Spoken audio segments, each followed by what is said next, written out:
জাতীয় রাজনীতিতে যে অনৈক্য কাদা ছড়াছড়ি তা পৌঁছে গেছে তৃণমূলেও। একদিকে সংশয় আর অনাস্থার রাজনীতি, অন্যদিকে তৃণমূলকে নিয়ে অস্বস্তিতে দলগুলোর কেন্দ্রীয় সংগঠন। সব মিলিয়ে এটি কি বলা যায় সবচেয়ে বেশি ঐক্যহীন সময় পার করছে বাংলাদেশের রাজনীতি? সে উত্তরই খুঁজব আজকের পর্বে। স্বাগত জানাচ্ছি নিয়মিত আয়োজন এখন প্রকাশে, সঙ্গে আছি আমি বেলায়েত হোসেন। আজকের পর্বের নাম দিয়েছি আমরা তৃণমূলের সংগঠন। দর্শক, এই পর্বে আলোচনার জন্য আমাদের সঙ্গে উপস্থিত হয়েছেন বিএনপির জাতীয় নির্বাহী কমিটির স্বনির্ভর বিষয়ক সহ সম্পাদক নীলুফার চৌধুরী মনি, আছেন এবি পার্টির সাধারণ সম্পাদক ব্যারিস্টার আসাদুজ্জামান ফুয়াদ, আছেন জাতীয় নাগরিক পার্টির যুগ্ম আহ্বায়ক তাজনুবা জাবিন। আপনাদের তিনজনকে স্বাগত জানাচ্ছি আমাদের আজকের আলোচনায়। আমি ভূমিকা না করে প্রথমেই আলোচনা যাচ্ছি মনিয়াপার কাছে, একটু শুরুতেই যাচ্ছি। মনিয়াপা, আজকে যদিও আমরা তৃণমূলের সংগঠন নিয়ে আজকে আলোচনা করব, কিন্তু শুরুতে একটি প্রশ্ন করতে খুব ইচ্ছা করছে। আজকে বিএনপির ভারপ্রাপ্ত চেয়ারম্যান তিনি বলেছেন যে যদি আমরা ঐক্যবদ্ধ না থাকি তাহলে গুপ্ত স্বৈরাচারের আবির্ভাব হতে পারে। এই গুপ্ত স্বৈরাচার বলতে আসলে তিনি কাকে বুঝিয়েছেন বা কাদেরকে বুঝিয়েছেন? ধন্যবাদ আপনাকে। যারা শুনছেন আমার শুভেচ্ছা অভিনন্দন, আমার সহালোচক বৃন্দকে শুভেচ্ছা। দেখেন, এটা তো বোঝা যায় দেশের রাজনীতি এখন টালমাটাল, অস্থির, যে কোনো সময় যে কোনো কিছু হতে পারে। আমরা যে এক বছর আগে যে অবস্থায় আমরা প্রত্যেকে এখানে যে তিনজন আছি তারা এবং আমাদের বাইরেও যারা আছে সব দলগুলো মিলে একটা দলকে উৎখাত করার জন্য এবং তার সাথে যারা ছিল তাদেরকে উৎখাতের জন্য আমরা জীবন মন পণ করে আমরা কিন্তু এসেছি। অনেকেই অনেক কিছু হারিয়েছে আমাদের মধ্যে। সেইখানে আমরা মনে করেছিলাম যে দেশে গণতন্ত্রটা অন্তত মজবুত হবে, ফেরত আনা যাবে। কিন্তু আমরা এক বছরও দেখি যে যেখানে তিমিরে ছিলাম আমরা এখনো তিমিরেই আছি। যে পর্যন্ত একটা সুষ্ঠু নির্বাচন না হবে সেই পর্যন্ত আমরা বলতে পারি না যে আমাদের ভাগ্যে কি আছে। তো সেই জন্য যেহেতু একটা নির্বাচনের বর্তমান সরকার একটা ডেট দিয়েছে, সেই টাইম লাইনের মধ্যে নির্বাচনটা না হলে দেশে অনেক কিছু ঘটতে পারে, সেটা আমরা আগে থেকে অনুধাবন করে আমাদের কিন্তু একটাই কথা ছিল যে একটা নির্বাচিত সরকার আসুক। তো সেই নির্বাচিত সরকার আসার জন্য যারা বাধা, আমরা কিন্তু তাদেরকে সচেতন করার জন্য আমাদের নেতা জনাব তারেক রহমান সাহেব এই কথা বলেছে যে আমরা যদি ঐক্যবদ্ধ না হতে পারি, আমাদের মধ্যে যদি সমস্যা থাকে, বিভেদ থাকে, তাহলে কিন্তু গুপ্ত স্বৈরাচার আসতে পারে। গুপ্ত স্বৈরাচার বাংলাদেশ কিন্তু এই প্রথম বলছেন তা না, গুপ্ত স্বৈরাচার আগেও এসেছে, যখন এসেছে তখন সেটা প্রকাশ্য হয়েছে, আসার আগে কিন্তু সেটা গুপ্তই থেকেছে। তো ঠিক এরকমই যে যাদেরকে বুঝিয়েছেন আপনিও বুঝেন, আমিও বুঝি, আমার সহ আলোচক বৃন্দরাও বুঝেন। আমাদের দর্শকদের বুঝতে একটু কষ্ট হচ্ছে, যদি একটু সেটা যদি আপনি সরাসরি আমাদের অ্যাক্টিং চেয়ারম্যানের কাছে প্রশ্ন করতেন তাহলে ভালো হতো, উনি আপনাদের বুঝিয়ে বলতো। আমি এটাই বলতে চাই, কাউকে যে কোনো কিছুকে রাজনীতিতে প্রথমেই নাম ধরে বলা উচিত না, কারণ রাষ্ট্রবিজ্ঞানকে এই জন্যই বিজ্ঞান বলা হয় যে বিজ্ঞান অনেক কিছু চেঞ্জ হতে পারে। তো এই যে রাষ্ট্র নিয়ে কাজ, রাষ্ট্রের যে জায়গাটা একদম সুনির্দিষ্ট আপনি কোনো সংজ্ঞা দিতে পারবেন না, ওই সুনির্দিষ্ট সংজ্ঞা নাই বলেই কিন্তু ওই একটা জায়গায় বলা হয় by the people, of the people and for the people. তো সেই জায়গা থেকে আমরা যদি বলতে চাই, আমরা যারা for the people, by the পিপলের জন্য যুদ্ধ করছি তাদের একরকম ব্যাপার, আর যারা যুদ্ধ করার জন্য যারা বাধা দিচ্ছে এবং তারা সরব এখন বাংলাদেশে, সেটা কিন্তু আমাদের দলের আমাদের নেতা তারেক রহমান সাহেব বলেছেন, শুধু তাই না, এটা অন্যরাও অনেক সময় বলছেন। আমরা সেই দিনটা যদি আমরা জুলাই অভ্যুত্থানের কথা বলি, জুলাই অভ্যুত্থানের পক্ষে যে শক্তিগুলো আছে আবার বিপক্ষে যে শক্তিগুলো আছে, গুপ্ত স্বৈরাচার আসলে অবশ্যই বিপক্ষে শক্তিরাই অবশ্যই আছে। সেই বিপক্ষে শক্তির সাথে আরো কিছু শক্তি এক হয়েছে। এইখানে জিনিসটা কি, আমি আর আপনি যদি ওপেন শত্রুতা করি তাহলে কিন্তু আমরা দুইজন সম্পর্কে আইডিয়া থাকে, কিন্তু যদি একদম সাইলেন্ট শত্রু থাকে তাহলে কিন্তু তার সম্পর্কে আইডিয়া করা যায় না। এবং যত ক্ষতি পৃথিবীতে, যত বড় বড় ক্ষতিগুলো কিন্তু সাইলেন্ট শত্রু দ্বারা হয়, যত বড় বড় ধ্বংসযজ্ঞ সব সাইলেন্ট শত্রু দ্বারা হয়। সেই জন্য এখানে বোঝানো হয়েছে যে আমাদের যে জানা শত্রু তাদের সাথে সাইলেন্ট শত্রুরা কতটুকু এক হয়েছে, কতটুকু তারা ফিল্ডে কাজ করছে, সেটা আমাদের বিভেদ যদি দূর না হয়, আমরা যদি একতাবদ্ধ না হই, শুধু যে উনি আমাদের দলের সঙ্গে মিটিংয়ে বলতে হয়, উনি তো বক্তব্য রাখছেন জাতির উদ্দেশ্যে, উনি কিন্তু সবাইকে এই কথাটা বলেছেন। আমরা এখানে যে তিনটা দল আছি তারাও কিন্তু এর ভেতরেই পড়েন, কারণ আমরাও যদি এইখানে বিভিন্ন কিছু নিয়ে যদি চরমভাবে দ্বন্দ্বে জড়িয়ে যাই তাহলে কিন্তু ওই গুপ্ত স্বৈরাচাররা প্রাধান্য পাবে, জি। তাদের কাজ করতে সুবিধা হবে। এই কথাটাই আমাদের নেতা বোঝাতে জি, আমি চাইছে। একটু ফুয়াদ ভাইয়ের কাছে আসি। ফুয়াদ ভাই, এটি কাকতালীয় কিনা জানি না, আজকে যখন তারেক রহমান গুপ্ত স্বৈরাচারের কথা বললেন, তখন আজকে প্রধান নির্বাচন কমিশনারের কথা বলেছেন একটি নির্বাচন কর্মকর্তা সম্মেলনে। তিনি বলেছেন, কোট আনকোট যদি আমি বলি, বাংলাদেশে কাজ করা খুবই ডিফিকাল্ট, পার্টিকুলারলি যে অবস্থার মধ্যে দিয়ে দেশটা যাচ্ছে, আপনি কাজ আদায় করে নেওয়া কিছু কিছু পক্ষের লোকের জন্য খুবই অসুবিধা, খুবই সুবিধা, আর বেশিরভাগ লোকের জন্য ডিফিকাল্ট। এই সিচুয়েশনে এখন দেশ দাঁড়ায় আছে। এই যে ডিফিকাল্টের কথা বলছেন, তিনিও এক ধরনের অস্বস্তির কথা বলছেন এবং তিনিও একটি পক্ষের কথা বলছেন। কি বুঝাইতে চাচ্ছেন আসলে? আর গুপ্ত স্বৈরাচার যে তারেক রহমান বলেছেন, অনুমান করতে পারছেন আসলে কাদেরকে বলছেন? ধন্যবাদ। মনিয়াপা বলা তো একটু মুশকিল, এগুলোর তাফসির বলা টলা। আমরা ধারণা করে অনেকগুলো কথা বলতে পারি আর কি। একটা তো হইতে পারে, ধরেন আওয়ামী লীগকে মিন করছে প্রথম কথা, যে পালিয়ে যাওয়া যারা স্বৈরাচার আছে এবং পালিয়ে গিয়েও তারা তো আসলে পালিয়ে নেই। এস আলমের সাথে মিটিংয়ের পর থেকে আমরা দেখতে পাচ্ছি এই যে আওয়ামী উৎপাত, নিউ ইয়র্ক থেকে শুরু করে ঢাকায় ঝটিকা মিছিল, কয়েকশত লোক আপনার গ্রেফতার হয়েছে ইতিমধ্যে, এবং ভাড়া খাটা আর কি কর্মচারী, এদেরকে বিভিন্ন জেলা থেকে কিন্তু ভাড়ায় আনছে এবং হাজার হাজার টাকা এখানে খরচ করা হয়েছে। এবং সবচেয়ে বড় উদ্বেগজনক হচ্ছে যেই ছেলেটাকে, যুবলীগের যেই লোকটাকে গ্রেফতার করা হলো নিউ ইয়র্কে, সে বের হবার পরে হাসিনা তাকে ফোন দিয়ে কথা বলছে। মানে এর মানে হচ্ছে যে হাসিনা কোন লেভেলের হিউব্রিস সিনড্রোমের রোগী, সাইকোপ্যাথ, প্রপার নার্সিসিস্ট। এখানে আমার কলিগ ডাক্তার আছেন, উনি এগুলো বলতে পারবেন আর কি, যে মানে মানে একটা স্যাডিস্ট ক্যারেক্টার, যে কাউকে যেন অক্ষত ফেরত না দেয়া হয়, এরকম বলা হচ্ছে আর কি।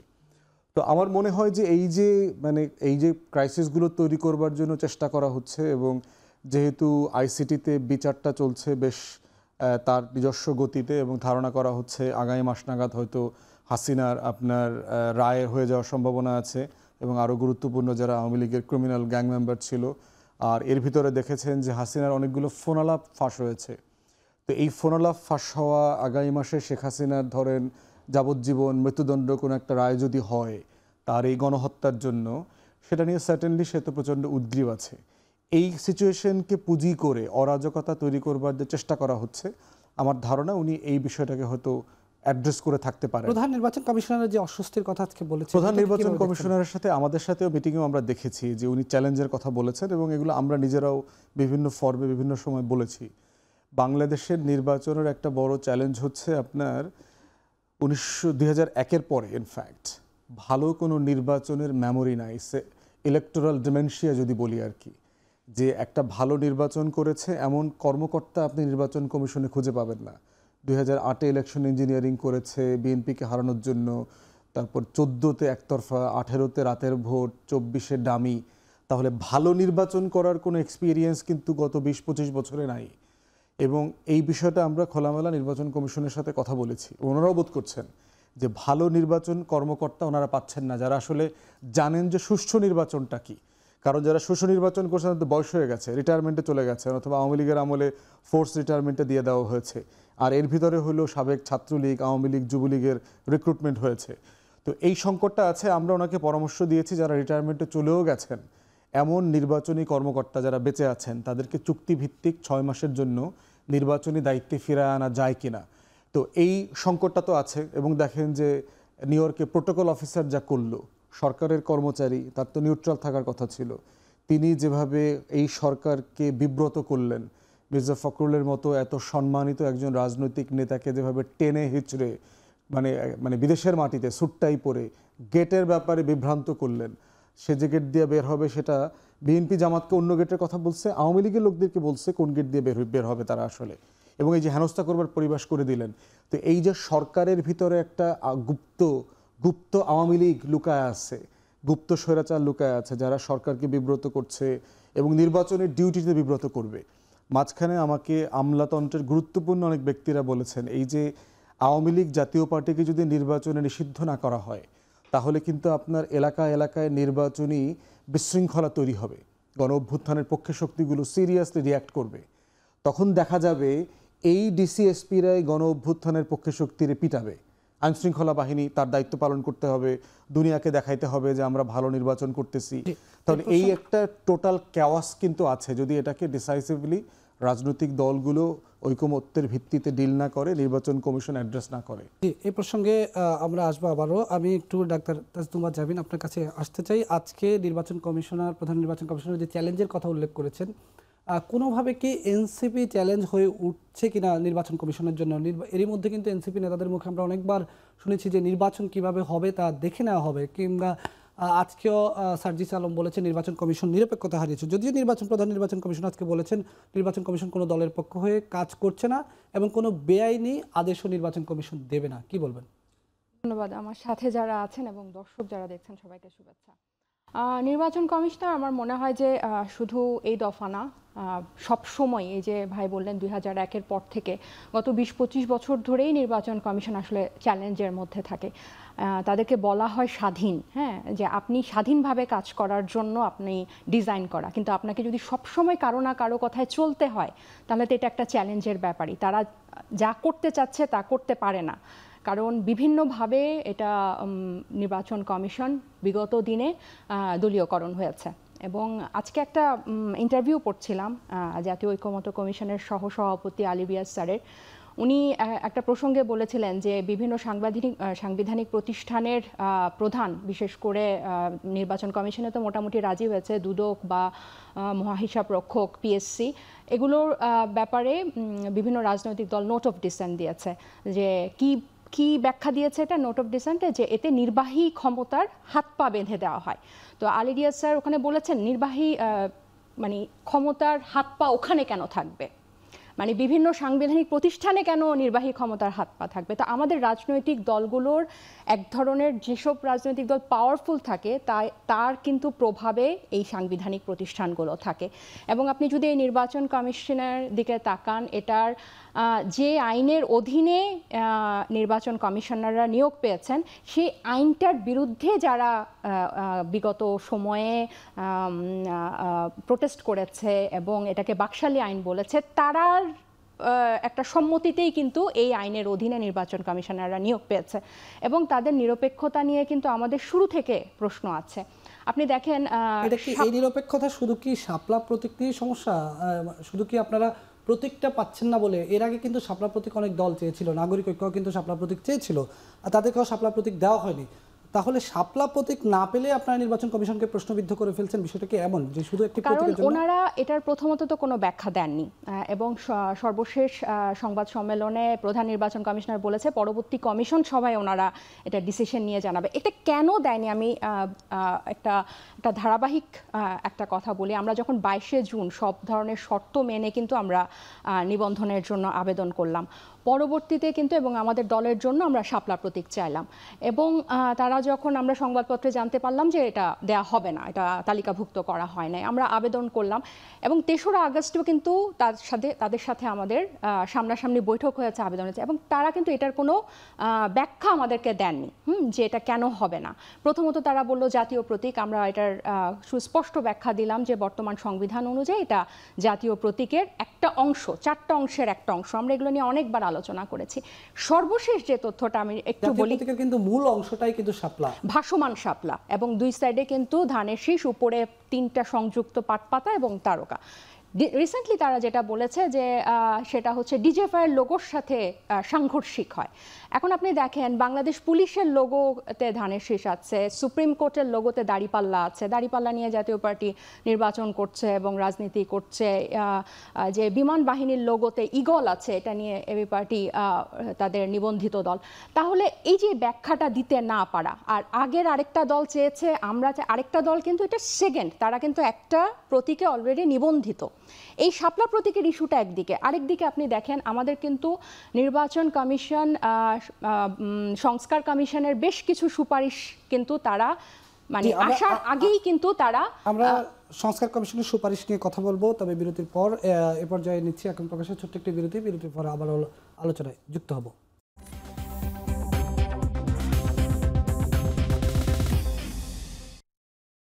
স্বাগত আরেকবার, দেখছেন এখন প্রকাশ। আমরা আলোচনা করছিলাম তৃণমূলের সংগঠন নিয়ে। প্রশ্নে যাব নীলুফার চৌধুরী মনিয়াপার কাছে। মনিয়াপা, এই যে তৃণমূলের রাজনীতিতে নানা ধরনের বিশৃঙ্খলার কথা শোনা যায়, নানা ধরনের সংকটের কথা শোনা যায়, কেউ কাউকে মানছেন না, কোন দল চাঁদাবাজির কথা শোনা যায়, নানা ধরনের সমস্যার কথা শোনা যায়। কেন আপনার কাছে মনে হয় এই সংকটটা থেকে কেন আমরা বের হতে পারছি না এত বড় একটা অভ্যুত্থানের পরেও? দেখেন, এটা বিএনপি একটা বড় সংগঠন, অনেক বড়, যেটা চিন্তাই করা যায় না। যে তৃণমূলের একদম প্রত্যেকটা ইউনিয়নের ওয়ার্ড পর্যন্ত কমিটি আছে, ইউনিয়নের ভেতরে যে ওয়ার্ডগুলো আছে সেখানেও কমিটি আছে। তো সেই জায়গায় আপনার এত বছর পরে হঠাৎ করে একটা সরকারের মানে জঘন্যতরভাবে উৎখাত হয়েছে সরকার, দেশের অনেকটা আইন শৃঙ্খলায় অনেকটাই ধরাছোঁয়ার বাইরে, মব মানুষ যখন করছে সেইখানে বড় দলের একটু তো এদিক আমি ওদিক কিন্তু হতেই প্রশ্নটা পারে। বিএনপিকে নিয়ে করিনি, আমি বলেছি তৃণমূলের রাজনীতিতে যে নানা ধরনের সংকট, আমি তো কোনো দলের নাম উল্লেখ করিনি। আপনি কেন মনে করে নিলেন যে আসলে বিএনপিতেই সমস্যা? না, এটা বিএনপি, আমি আমারটা বলছি, আমি অন্যের দলেরটা নিয়ে তো আমার কথা বলার কথা না, কারণ এটা আমার নীতি বিরুদ্ধ। সেইখানে অন্য দলগুলো যে করছে না তা না, সব দলই করছে, নিশ্চয়ই তাদের প্রতিনিধিরা তাদের কথাগুলো বললে ভালো হয়। তো আমি বিএনপির কথা বলছি, বিএনপির এবং বিএনপির নেতৃত্বে আপনার ডাকা হচ্ছে সেন্ট্রাল থেকে, সবার সাথে কথা বলছে, তৃণমূলের সাথে, এবং আমাদের ধারণা যে এই সমস্যাটা খুব বেশি দিন থাকবে না। একটা জায়গায় তো আপনার আস্থায় আসতেই হবে, আস্থায় আছে সেন্ট্রালের প্রতি, সেইখানে নিজেদের সুখ দুঃখ হাসি কান্না মিলেই তো একটা রাজনীতি, সবাইকে সব কিছু দেওয়া যায় না। তো সবাইকে যেহেতু সব কিছু দেওয়া যায় না, কাউকে এটা মেনে নিতে হবে, বা অনেক কিছু আছে, অন্য কিছু তাকে হয়তো বা অন্য কিছু দিয়ে তাকে খুশি করা যাবে, যে কোনো কিছুতে। প্রতিদ্বন্দ্বিতার মধ্যে অনেক দিন নির্বাচন হয় না এই দেশে, 3-4টা নির্বাচনে বিএনপি অংশগ্রহণ করতে পারে নাই বললেই চলে। সেই জায়গায় আমাদের একটা লম্বা কিউ পড়ে আছে। এই কিউটাকে কমাতে গেলে তাদের সাথে টাইম টু টাইম কথা বলে এবং এক একজনকে এক এক কিছু দিয়ে তাদেরকে খুশি করতে হবে। আমি মনে করি যে রাষ্ট্রটা সবারই এক ধরনের দায়িত্ববোধ আছে, সেই দায়িত্ববোধটা মনে করে দিলে এবং আইনের অনুশাসন যেটা যদি বলবৎ থাকতো বাংলাদেশে, তাহলে এই অবস্থা হতো না। তাহলে আইনই তার নিজস্ব গতিতে অপরাধীকে খুঁজে বের করতো, যে অপরাধ করুক, অপরাধী হোক বা না হোক, অপরাধ করার কোনো সুযোগ থাকতো না। কিন্তু এখানে যথেষ্ট সুযোগ আছে। এখানে যারা নতুন সরকার, তার অভিজ্ঞতা নেই, সে এটা পারে না। আবার অভিজ্ঞতা না থাকলেও যেটুকু পারতো সেটুকু হয়তো বা সে কোনো দিকে ধাবিত হওয়ার জন্য সেটুকু করে না, ইচ্ছেও একটা ব্যাপার। কারণ দেশের যখন আইন শৃঙ্খলা চরম অবনতি, তখন যখন স্বরাষ্ট্র উপদেষ্টা রাত 3টার সময় ডেকে যখন সাংবাদিকদের সম্মেলন করলো, তখন বললেন উনি যে দেশ আগের চেয়ে বেটার আছে। রাত 3টার সময় সাংবাদিক সম্মেলন করা অর্থই বোঝা যায় দেশ কেমন আছে। তারপরে কিন্তু কয়েকদিন আমরা ছিনতাই, রাহাজানি এইসব একটু কম দেখেছি, কারণ আইন যদি বলবৎ থাকে তাহলে আপনার আইন শৃঙ্খলাটা সুন্দর থাকে। তো সেই হিসেবে আমরা বলতে চাই যে তৃণমূলটাও অবশ্যই একটা সৌন্দর্যের মধ্যে আসবে, যে শেপটা দেওয়ার চেষ্টা করা হচ্ছে। আমরা আমাদেরটা বললাম, অন্যরা বড় বড় জায়গায় বড় বড় সমস্যার সৃষ্টি করছে, প্রত্যেকেই কম বেশি করছে, তো তারা তাদেরটা বলবে। ফুয়াদ ভাই, আপনাদের তৃণমূলের বিষয় একটু আসি। এবি পার্টিকে বলা হয়, অনেকেই বলে থাকেন, এটা আমার কথা না, যে এটি জামাতের একটি ভগ্নাংশ দল। তো সেই জায়গা থেকে আমরা গত কয়েকদিন ধরে বিভিন্ন ধরনের সংবাদ দেখছি যে এবি পার্টির তৃণমূলের অনেকেই আবারও জামাতে ফিরে যাচ্ছেন। আজকে একটি সংবাদ দেখলাম যে এবি পার্টির বিগত কমিটির যিনি প্রধান ছিলেন, আহ্বায়ক ছিলেন সুলাইমান চৌধুরী, তিনিও জামাতে যাচ্ছেন। এবি পার্টি কি থাকবে নাকি জামাতের দিকে আস্তে আস্তে বিলীন হয়ে যাবে? জামাতের যে রাজনীতির যে বিভিন্ন জরিপে জামাতের যে উত্থান দেখানো হচ্ছে, এটি কি সেই কারণ কিনা? এবি পার্টিতে প্রতিদিন যে শত শত মানুষ জয়েন করতেছে সেটা তো আবার খবর না। আপনি গণমাধ্যম কর্মী, আপনি জানেন যে কোনো নেগেটিভ খবর হচ্ছে আপনাদের জন্য খবর। আমাদের এখানে যে প্রতিদিন লোক জয়েন করছে সেটা আবার খবর হচ্ছে না। এইটা আমার মনে হয় যে দল বড় হওয়ার টেন্ডেন্সি দেখতে পাচ্ছি আর কি, যে দল বড় হওয়ার কালচারে এই যে একটা জিনিস বললো যে তৃণমূলে ঝইঝামেলা হবে, নৈতিকতার মানে স্খলন হবে, লোকজন আসবে যাবে, এটা খুব একটা মানে পেটি বুর্জুয়া টাইপ পলিটিক্যাল প্ল্যাটফর্মের একটা জায়গা আর কি। তৃণমূলের সংকটের জায়গাটা দেখতে হলে মোটা দাগে বাংলাদেশের রাজনৈতিক দলের যে ধরন, সেই ধরনে দেখেন মোটা দাগে 3 ধরনের পলিটিক্স আছে বাংলাদেশে। একটা হচ্ছে যে আপনার লেফট পলিটিক্স, সে তার একটা মতাদর্শিক ডক্ট্রিনাল জায়গা আছে, সে সমাজকে একটা ভিন্ন চোখে দেখে, তার একটা নিজস্ব লড়াই আছে, সে দেখে, সে লড়াইয়ের মধ্য দিয়ে সে তার রাজনৈতিক কর্মী তৈরি করে। ডানে হইল যে আপনার ধর্মবিশ্বাস, পরকাল, রাইট রং, নৈতিকতা, এই প্রশ্নগুলো সে তার রাজনৈতিক নেতাকর্মীদেরকে ট্রেন করে অ্যাকর্ডিংলি। মাঝখানে মোটা দাগে হলো পেটি বুর্জুয়া দলগুলো আছে, বিএনপি, আওয়ামী লীগ, জাতীয় পার্টি, এনসিপি, এই ফর্মের আর কি। পেটি বুর্জুয়া রাজনৈতিক দলের কিছু কমন ক্যারেক্টারিস্টিক্স আছে বাংলাদেশে। সেখানে হচ্ছে যে আপনার এই ক্লায়েন্ট প্যাট্রন পলিটিক্স যেটাকে বলি আর কি, যে বখরাবাজির রাজনীতি, যে আমি কি দেব আর তুমি কি পাবা। এনসিপি কেউ বলছেন পেটি বুর্জুয়া রাজনীতি করেন? এটা ওই ফ্রেমে আর কি মোটা দাগে, এটা মানে কোনো ব্যক্তি দলের না, আমি অ্যানালিসিস করার চেষ্টা করছি আর কি, যে সেই জায়গাতে যদি দেখেন তাহলে এইটা পুরো তৃণমূল পর্যন্ত রাজনৈতিক দলগুলোকে এফেক্ট করে। এখন সমাধান কি? সমাধান হচ্ছে যেই বিষয়গুলোকে কেন্দ্র করে এই বখরাবাজির রাজনীতিটা তৈরি হয় সেগুলোকে রাষ্ট্র আকারে অ্যাড্রেস করতে হবে। বিএনপি যেহেতু 31 দফার সংস্কার প্রস্তাবনা দিয়েছে, তারা ক্ষমতায় আসলে এই কাজগুলো করতে হবে। কি কাজ করতে হবে দেখেন মোটা দাগে, এনসিপিরও সামান্য কিছু নেতাকর্মীদের ব্যাপারে এই অভিযোগগুলো আছে। সেটা হচ্ছে যে ঠিকাদারি। আপনি যদি সিম্পলি ধরেন বাংলাদেশে ঠিকাদার তো লাগবে, বিল্ডিং তো বানাইতে হবে, আপনার ব্রিজ রাস্তাঘাট তো বানাইতে হবে। তাহলে ঠিকাদারকে যদি আপনি পলিটিক্সে যদি বার করে দেন, যে আপনি ঠিকাদারি ব্যবসা করলে এলাকায়, অথবা যে এলাকায় ঠিকাদারি করবেন আপনি ওই জেলাতে পলিটিক্স করতে পারবেন না। আপনি এরকম যদি একটা বার করেন, একটা এথিক্যাল গাইডলাইন তৈরি করেন, তাহলেই দেখবেন যে প্রত্যেক থানা কেন্দ্রিক ঠিকাদাররা যারা তৈরি হয় এরা হলো ওই এলাকার সবচেয়ে বড় গুন্ডা। সে ওইখানে ইটের ব্যবসা কন্ট্রোল করে, ভাটার ব্যবসা কন্ট্রোল করে, বালুর ব্যবসা কন্ট্রোল করে, নদীতে বস্তা ফেলবেন কিনা সেই বস্তা কন্ট্রোল করতেছে, তারপরে হচ্ছে ওই যে বুলডোজার মেশিনের ব্যবসা কন্ট্রোল করতেছে, এবং ওই যে প্রশাসন কেন্দ্রিক, স্থানীয় প্রশাসন কেন্দ্রিক যে নেটওয়ার্ক আছে এটা সে নিয়ন্ত্রণ করে। এবং এটা কখন কে নিয়ন্ত্রণ করবে? এটা হচ্ছে যে সবচেয়ে বড় দল ক্ষমতায় অথবা ক্ষমতার কাছাকাছি যারা আছেন তারা এটা ডিল করেন আর কি। এখন যদি আপনি সিটি কর্পোরেশনে এই বখরাবাজির সবচেয়ে বড় জায়গা হচ্ছে ময়লার ব্যবসা, ডিশের ব্যবসা, ইন্টারনেটের ব্যবসা।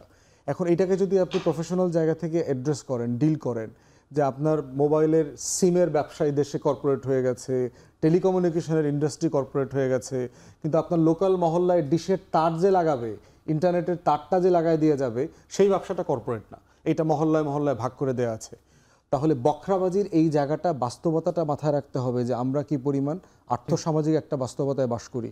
প্রতি বছর 20, 25, 30 লক্ষ গ্র্যাজুয়েট বের হয়, 3-4 কোটি মানে বেকার আছেন যারা তাদের রাইট জবটা পাচ্ছেন না, আন্ডার এমপ্লয়েড। সেখানে পলিটিক্যাল পার্টি একটা কর্মসংস্থানের সোর্স হয়ে গেছে। আমি একটু ডক্টর তাজনুবা জামিনের কাছে যেতে চাই। এনসিপির তৃণমূলের আসলে কি অবস্থা? আর যখন আমরা বলি বা বলা হয় এনসিপি একটি গণ অভ্যুত্থানের হোম গ্রোন একটা দল, যেই দলটি সদ্য জন্ম নিল, সেই দলও কেন এত বিতর্কের মধ্যে জড়িয়ে গেল? আমরা কিছুদিন আগে একটা সংবাদ দেখেছি যে একটি আঞ্চলিক ঠিকাদারি প্রতিষ্ঠানের মধ্যে বা আঞ্চলিক উন্নয়নের মধ্যে এই দলের অনেক বড় বড় নেতার নামও জড়িয়ে যাচ্ছে। তৃণমূলেরও যারা আছেন তাদের বয়সে তারা অনেক কম, কিন্তু তারা অনেক বড় বড় ব্যবসার সঙ্গে জড়িয়ে যাচ্ছেন। তাদের কি আসলে এখন ব্যবসায় মনোযোগী হওয়ার কথা ছিল, নাকি আসলে দেশ গড়ার কাজে মনোযোগী হওয়ার কথা ছিল? কেন এনসিপির নামে এই অভিযোগগুলো আসে? আপনি যে বললেন এনসিপির জন্ম আসলে পুরনো রাজনৈতিক সংস্কৃতিতে। আমরা একটা নতুন বাংলাদেশ পেয়েছি, কিন্তু নতুন বাংলাদেশের রাজনীতিতে কিন্তু আমাদের জন্ম হয় নাই। সেই পুরনো ব্যুরোক্রেসি, সেই পুরনো রাজনৈতিক দ্বন্দ্ব যে স্থানীয় পর্যায়ে যেসব থাকে, এই সব কিছুর মাঝখানেই কিন্তু সেটা গণ অভ্যুত্থান থেকেই আসুক আর যেভাবে আসুক একটা নতুন রাজনৈতিক দল আছে। এখানে আমাদের চ্যালেঞ্জের বেশ কিছু জায়গা আছে, যেটা আমি আসলে মনে করি যে যেহেতু এনসিপি তরুণদের দল বলে প্রতিষ্ঠিত, যে তরুণরাই এখানে নেতৃত্ব দিচ্ছে এবং তরুণদেরকেই আকৃষ্ট করে, এবং এই যে পুরনো সংস্কৃতির সাথে যে আপনি যখন স্থানীয় পর্যায়ে স্থানীয় প্রশাসনে নিজের আধিপত্য দেখানো, এই যে আপনার 3টা দল আছে, 3টা রাজনৈতিক দল আছে, স্থানীয় প্রশাসন বা ডিসি বা ইএনও বা এসিল্যান্ড কাকে বেশি, কোন দলকে বেশি আনুগত্য দিচ্ছে, এই যে তরুণ বয়সে প্রতিযোগিতাটা কিন্তু একটু বেশি থাকে। সো এই পরিণতটা হওয়াটাও কিন্তু একটা রাজনৈতিক একটা সময়ের ব্যাপার। এখন আমরা এটাকে যেসব জায়গায় এসব অভিযোগগুলো আসে ওগুলো অ্যাড্রেস করা হয়, তবে আমরা এটা সামগ্রিকভাবে এভাবে দেখি যে সময়ের সাথে সাথে এগুলো আরও শেপে আসবে। এবার আসি, আপনি যে বললেন যে প্রকল্পের সাথে যে নাম এসেছে, আপনি দেখেন ওরকম প্রকল্প কিন্তু আরও 24টা উপজেলায় বা জায়গায় কিন্তু নেওয়া আছে, স্পেসিফিক্যালি কিন্তু হাইলাইট করা হয়েছে ওই দুটোকে। পত্রিকায় কিন্তু একজন সচিবও তার সাতক্ষীরা জেলাতে বেশ কিছু একই পরিমাণ বরাদ্দ নিয়েছেন। বিরুদ্ধে অভিযোগ এসেছে, আপনারা কি তাকে দল থেকে কি তার বিরুদ্ধে কোনো ব্যবস্থা নেওয়া হয়েছে বা তাকে কোনো কারণ দর্শানোর নোটিশ দেওয়া হয়েছে বা তার কাছে জানতে চাওয়া হয়েছে কিছু? কার কথা বলছেন? যার নামে এসেছে এগুলো যার নামে আসে নাই, মানে সব তো আর গণমাধ্যমে আসে না, এমন অনেক কিছু ইন্টারনালি শৃঙ্খলার মধ্যে আনা হয়। যেমন আমি সবসময় এই উদাহরণটা দিই যে কমিটির মধ্যে আসার জন্য যে অর্থের লেনদেন, মানে অমুককে টাকা দিয়ে ঢোকানো, এগুলো কিন্তু আমি এটাই বলছি এগুলো পর্যন্ত আপনার শৃঙ্খলার আন্ডারে আনা হয়, যে এগুলো একদম শুরুতেই যাতে মানে বাদ দেওয়া যায়। আরেকটা যেটা আপনি বললেন যে যারা এই ধরনের ঠিকাদারির ব্যবসা করে বা কমিশন বাণিজ্য করে, আমাদের দলের মধ্যে এটা একদম ডিসাইডেড যে এগুলো যদি একদম শুরু থেকে আপনি অ্যাড্রেস না করেন এবং শুরু থেকে যদি এসব ব্যাপারে কঠোর না হন, তখন হয় কি এগুলো স্টাবলিশ হয়ে যেতে থাকে। সো এটা একদম শুরুতেই আমরা কিন্তু এটার ব্যাপারে একেবারেই কঠোর, ইন্টারনালি আরও বেশি কঠোর। কারণ এনসিপি যেরকম পুরনো রাজনৈতিক সংস্কৃতিতে জন্ম নিয়েছে ঠিক, কিন্তু এনসিপি খুব কনফার্ম যে কোন কোন বিষয়গুলোতে পা দেওয়া যাবে না। এই জায়গাগুলো হচ্ছে ট্র্যাপের মতো, যে আপনি যখন একবার এসব জায়গায় পা দেওয়ার খবর তো শোনা যায়, এনসিপি নেতাদের নামেও তো শোনা যায়। এই জন্যই তো আমি বললাম, এটা তো আপনি এনসিপি গণ অভ্যুত্থান থেকে বের হয়ে এসেছে তাই পুরো বাংলাদেশের রাজনৈতিক পরিবেশ এনসিপির জন্য মানে ভেস্তের মতো হয়ে গেল তা না। আমাদের কিন্তু পুরনো এস্টাবলিশমেন্টের সাথেও ওই যে আমি বললাম না, ক্ষমতার দ্বন্দ্ব, স্থানীয় পর্যায়ে কিন্তু আপনাকে একটা অন্যান্য বড় রাজনৈতিক দলের সাথে কিন্তু ক্ষমতার দ্বন্দ্ব করতে হচ্ছে। মনিয়াপা, আজকে বিএনপির বেশ কিছু বক্তব্য আমার কাছে শুনে মনে হয়েছে এটি কি আসলে উপলব্ধি কিনা, যে বিএনপির ভারপ্রাপ্ত চেয়ারম্যানের কথা কিন্তু এরকম ছিল যে সামাজিক কাজে মনোযোগী হইতে হবে, মিছিল মিটিং করে কিন্তু মানুষকে আর নিয়ে আসা যাবে না, কাছে টানানো যাবে না, ছোট ছোট দলে ভাগ হয়ে তিনি মানুষের দরজায় দরজায় যেতে বললেন। আবার বিএনপির আরেকজন শীর্ষ নেতা বলেছেন চেতনার ব্যবসা করা যাবে না, তিনিও সামাজিক কাজে মনোনিবেশ করার কথা বললেন। এটি কি বিএনপির উপলব্ধি হলো যে আসলে চেতনার ব্যবসা বা আসলে এদেশে কারা করে? দেখেন, এটা এনভায়রনমেন্ট কি চায় এটা কিন্তু একটা ব্যাপার। এক একটা যুগ যায়, এক এক রকম ডিমান্ড থাকে। বিএনপি যে জিনিসটা চিন্তা করেছে সেটা হচ্ছে যে এই 18 থেকে 40 বছরের মধ্যে যে ছেলে মেয়েরা আছে আমাদের, তারা কিন্তু 40 বছর কিন্তু একবারে কম না, তরুণের শেষ সীমা প্রায়। সেই 40 বছর পর্যন্ত তারা একবারও ভোট দেন নাই। এরা কিন্তু 5 কোটি ভোটারের উপরে, প্রায় 6 কোটি ভোটার। তো তাদেরকে আমরা জানি না, আমরা অনেক দিন ভোটের কাছে না, কারণ একটা ফ্যাসিস্ট ছিল। তো সেই জন্য আপনার ওরা কি চায় এই জিনিসটা আমাদের অনুধাবন করতে হবে, এক নাম্বার। আর চেতনা কখনোই চেতনা, যে চেতনা আওয়ামী লীগ চেতনা দেখিয়েছে, আমরা চেতনার লোক না ওরকম। আমরা কখনোই, যেমন বিএনপি মুক্তিযোদ্ধার দল, কিন্তু কখনোই চেতনা, অন্য দলের উদ্দেশ্যে বললেন যে চেতনার ব্যবসা করা যাবে না। এই যে আগে যারা করতো তাদের দিকে তাকিয়ে এই কথাটা বলছে, যে যারা চেতনার কথা বলতো। আবার এখনো একটা দল আছে, তারাও কিন্তু এক ধরনের চেতনা বিক্রেতা, যারা আপনার ইসলামকে কেন্দ্র করে যারা দল করে, তারাও কিন্তু এক ধরনের ওই টাইপের। তো এই যে তাদেরকে দেখে কে কেমন, এইসব দেখে তো একটা জিনিসে রিয়েলাইজ করা যায় যে আমাকে এইখান থেকে সরে সরে আসতে হবে। যেমন ধরেন বিএনপির একটা মিছিল প্রায় 2-4-5 হাজার লোক, কিন্তু ধরেন 2-3 ঘন্টার পরিশ্রম করলে হয়ে যায়, কারণ যেহেতু ইউনিটগুলো শক্তিশালী তাই এটার জন্য খুব পরিশ্রম করতে হয় না, ইউনিট প্রধানদের বললেই হয়ে যায়। কিন্তু ওইটা জনগণ, এই এনভায়রনমেন্টের জনগণ ওইটা কিভাবে কতটা নিবে এটাও একটা ব্যাপার। হয়তো বা বেশি লোক দেখলে উল্টা তারা মনে করতে পারে যে এখানে পেশি শক্তি দেখানো হচ্ছে। আসলে আমাদের মেন্টালিটিতে এমন না। পেশি শক্তি মিছিল, আমি শেষ করি লাইনটা, পেশি শক্তি মিছিলটা একটা সময় এটা কাজে দিত। এটা কিন্তু মিছিল যত বড় হতো মনে করতো ওইখানে বেশি লোক পাস করবে, আমার ভোটটা আমি নষ্ট করবো কেন, দিয়ে দিই। এখন কিন্তু তা না, এখনকার এনভায়রনমেন্ট চেঞ্জ হয়েছে, আমি এটাই বলতে চাই। ফুয়াদ ভাই, আজকে বিএনপির, আমি আপনাকে যে প্রশ্নটা করেছিলাম সেই একই প্রশ্নটা আপনার কাছে রাখতে চাই, যে বিএনপির নেতাদের বক্তব্যে আজকে অনেকগুলো কথা উঠে এসেছে যেগুলো খুব সিগনিফিক্যান্ট বাংলাদেশের রাজনীতিতে। ভাষণ আর শোষণের রাজনীতি আজ আর চলবে না, এই কথাটিও বলেছেন। আপনার কি মনে হয় যে বাংলাদেশের রাজনীতিতে এই যে উপলব্ধি বোধটা শুরু হয়ে গেল কিনা এর মাধ্যমে? উপলব্ধি কোনো না কোনো ফর্মে আরও আগেই শুরু হয়েছে। বিএনপি তো সংস্কারের কথা নতুন বলছে না, সেই 2030-এর একটা রোডম্যাপ এর আগে খালেদা জিয়ার আমলে এসে দিয়েছে। সে যখন দায়িত্বে ছিলেন কনফারেন্সে, লাস্ট কাউন্সিলে দিয়েছে, 31 দফার রোডম্যাপ দিয়েছে তাদের মতো করে। প্রশ্ন হচ্ছে যে কালচার একটা ডিফারেন্ট জিনিস। একটা দলের একজন নেতা 10 জন নেতা একটা জিনিস বোঝা মানেই পুরো দলের তৃণমূল পর্যন্ত নেতাকর্মীরা সেটা বুঝতে পারছে কিনা সেটা কিন্তু একরকম নাও হতে পারে। এই জন্যই তো উনি বারবার এটা আহ্বানটা করেছেন, তৃণমূলকে ইনভাইট করতেছেন এইভাবে বিহেভ করবার জন্য। এনসিপির কলিগও বললেন যে মানে আমরা তো সবাই বাংলাদেশের মানুষদেরকে দিয়ে দল করছি। সোনার বাংলায় গণ অভ্যুত্থান হয়েছে মানে তো সবাইকে মক্কাতে পাঠায়া জমজম কূপের পানি দিয়ে গোসল টোসল করায়া বাংলাদেশে আনা হয়নি, তারা ওই সোনার বাংলাতেই তো আছেন। তো সোনার বাংলায় সাডেনলি যদি আপনি আশা করেন সবাই ফেরেশতা হয়ে গেছে যেহেতু গণ অভ্যুত্থান হয়ে গেছে, এখানে কেউ আর কোনো অন্যায় করবে না, গুণাটোনা করবে না, ব্যাপারটা তা না। বাংলাদেশের মানুষের এই যে রাজনৈতিক খাইসলত, আমলাদের খাইসলত, এই খাইসলত বদলানো একটা দীর্ঘ লড়াই। আবার চাঁদাবাজ, তৃণমূলে চাঁদাবাজি করা, প্রকল্প, দুর্নীতি, ঠিকাদারি এগুলো যেমন আছে, আবার উল্টা জিনিসটা চিন্তা করেন। আমরা যারা রাজনীতি করি আমরা তো দেশের জন্য কাজ করতেছি কোনো না কোনো ফর্মে। এই রাষ্ট্র, এই নির্বাচন কমিশন কোনোদিন কি ভেবেছে যে এই মানুষগুলো চলে কিভাবে, এই মানুষগুলো রুটি রুজিটা আসে কোত্থেকে, এই মানুষগুলোর সংসারটা চলবে কিভাবে? তারা যে সারা দিন, আমাদের তো ওয়ার্কিং আওয়ারও নাই, আমাদের সবাইকে জিজ্ঞেস করবেন পার্সোনালি, রাত 2টা বলেন, 3টা বলেন, 8টা বলেন, 10টা বলেন, আমেরিকার টাইম বলেন, বাংলাদেশ টাইম, সব মিলায়ে কিন্তু আমাদের মিটিং করতে হয়। তাহলে আমাদের সংসারটা চলে কিভাবে? আমাদের টাকা আসবে কোত্থেকে? আমি টাকাটা পাবো কোথায়? আমরা সবাই কি ফেরেশতা? আমরা সবাই কি প্রচণ্ড রকম ইন্টাগ্রিটি জীবনযাপন করবো, ইমানদারিতার সাথে চলবো, ফ্লোরে ঘুমাবো, রিক্সায় চড়বো, বাসে চড়বো, সেরকম জীবনযাপন করব? না এখানে পদস্খলনের সুযোগ আছে? আমার এত ক্ষমতা, টাকার এত হাতছানি আছে, কিন্তু আমি টাকা ধরছি না, গাড়ি নিতেছি না, মোবাইল ফোন নিচ্ছি না, ব্যাংক ব্যালেন্স নিচ্ছি না, এরকম আপনি কজনের কাছ থেকে আশা করতে পারবেন? তাহলে রাষ্ট্র আকারে রাষ্ট্রকে তো চিন্তা করতে হবে যে এই রাষ্ট্রে যদি আপনি সবচেয়ে মেধাবী ছেলেমেয়েদেরকে রাজনীতিতে চান, সে কেন বুয়েট থেকে পাশ করে পলিটিক্স করবে? আপনার ইঞ্জিনিয়ার হবে না। সে কেন ডাক্তারি পাশ করে প্র্যাকটিস না করে এখন এই প্রাইম টাইমে এসে পলিটিক্স করছে? তাহলে তাকে রাষ্ট্র কি দিবে? তার ন্যূনতম থাকা খাওয়ার বন্দোবস্ত রাষ্ট্রের আছে কিনা?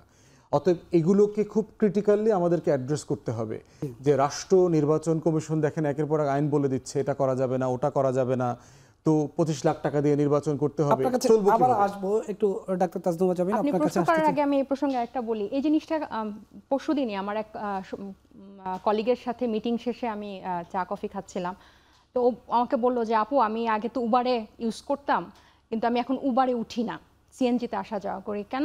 কারণ কখন সাংবাদিকরা দেখে ফেলে যে গাড়ি থেকে আমি নামছি, এটা প্রকাশ করে দেবে। সো এই ধরনের খবর কিন্তু আপনাদের কখনোই আমরা মিডিয়াতে দেখি না। So this is the level. এই পর্যন্ত কিন্তু আমাদেরকে সচেতন থাকতে হয়।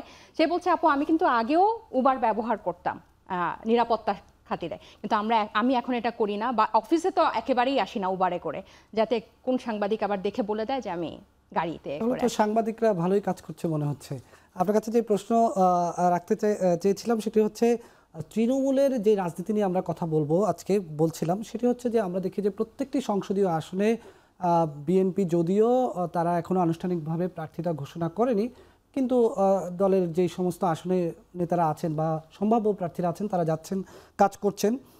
জামাতের তো ঘোষণাই হয়ে গেল, অন্যান্য দলগুলো তারা শুরু করেছেন। এনসিপি তো একটি বড় লক্ষ্য নিয়ে নিশ্চয়ই মাঠে নেমেছে। আসন ভিত্তিক কাজ এখনও আমরা এনসিপিকে দেখছি না। এনসিপি বারবারই বলছে ফেব্রুয়ারিতে হয়তো নির্বাচনই হবে না। আসলে এনসিপির লক্ষ্য কি নির্বাচন নিয়ে? না, আমরা যতভাবে আমাদের সব যৌক্তিক দাবিগুলোকে নির্বাচন পেছানোর দাবি হিসেবে দেখানো হোক, আমরা কিন্তু নির্বাচন চাই এবং নির্বাচনমুখী কিন্তু আমাদের সব চিন্তা ভাবনা। এবং 28শে ফেব্রুয়ারি আত্মপ্রকাশের পর থেকে এই যে নিবন্ধনের কিন্তু একটা ব্যাপার ছিল, এই গত 6-7 মাসের প্রায় অর্ধেক সময় কিন্তু এই নিবন্ধনের পিছনে গেছে। বিভিন্ন জেলা উপজেলায় এটাকে মানে একটা যে নির্দলীয় একটা দল ছিল, এটাকে রাজনৈতিকভাবে ট্রান্সফর্ম করা, এই প্রক্রিয়াটা কিন্তু বেশ কমপ্লেক্স ছিল। এবং আসন ভিত্তিক আসলে ওভাবে হয়তো এখনো আমরা সামনে হয়তো এটা আপনাদেরকে আরও ভালো করে ডিটেলসে জানাবো। আমাদের ইন্টারনালি এটা আলোচনা চলছে এবং আমাদের এই নির্বাচন কেন্দ্রিক অনেক বিভিন্ন অন্যান্য রাজনৈতিক দলের সাথেও বিভিন্ন অনানুষ্ঠানিক বৈঠক চলছে এবং আমাদের নিজেদের মধ্যেও বিভিন্ন বৈঠক চলছে। আমরা নিবন্ধনের এই জিনিসটা একদিকে, আরেকদিকে হচ্ছে আমাদের সংগঠন গুছানো, কারণ সব উপজেলায় কিন্তু আমাদের এখনও কমিটি প্রকাশিত হয় নাই। ওটাও একটা ব্যাপার, সাংগঠনিক কাজটাকে আরও বৃদ্ধি করা, পরিসরটাকে আরও বাড়ানো। সো ৩-৪টা কাজ কিন্তু একসাথে হচ্ছে খুব অল্প সময়ের মধ্যে। সো এই কারণে আর এনসিপি আপনি যেটা শুরুতে বললেন যে একটা বড় লক্ষ্য নিয়ে আসছে, ডেফিনেটলি আমরা কিন্তু মানে একদম 2000 মানে এর পরবর্তী 26-এর নির্বাচনকে কেন্দ্র করেই কিন্তু রাজনৈতিক দলটা আত্মপ্রকাশ করে নাই। আমাদের একটা বাংলাদেশের রাজনীতিতে আমরা সবসময় একটা আলাদা সেন্টার হতে চাই।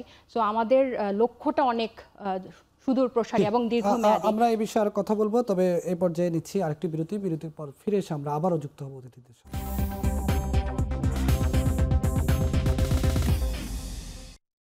স্বাগত আরেকবার, দেখছেন এখন প্রকাশ।